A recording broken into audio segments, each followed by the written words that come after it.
ଶୀତ ଦିନର ମୋର one of the most favourite item ଯେଉଁଟା ପିଆଜ ସଣ୍ଡା ଆଳୁ ବେସର। ତ ଆଜି ବି ମୋତେ ଇଚ୍ଛା ହେଲା ଏଇଟା ବନେଇବା ପାଇଁ, ମୁଁ ବନେଇଲି ଆଉ ଆପଣମାନଙ୍କ ସହିତ ସେୟାର କରୁଛି। ତ ଏଥିପାଇଁ ମୁଁ ଆଳୁକୁ ଆଉ ପିଆଜକୁ ଛୋଟ ଛୋଟ କରି କାଟି ନେଲି।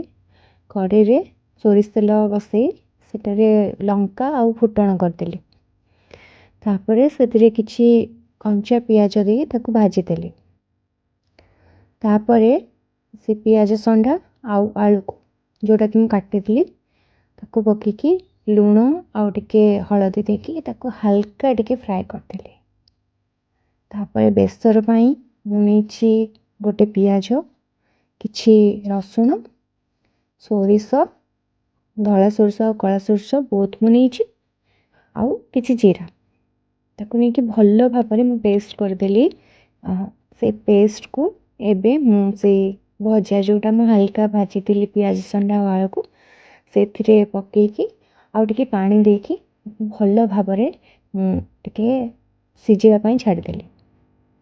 ଆଉ ତାପରେ ମୁଁ ସେଥିରେ ଯେ ଟମାଟୋ ଆଡ଼୍ କରିଛି, ତାପରେ ପୁଣି ମୁଁ କିଛି ସମୟ ଛାଡ଼ିଦେଲି ସେଇଟାକୁ ହେବା ପାଇଁ।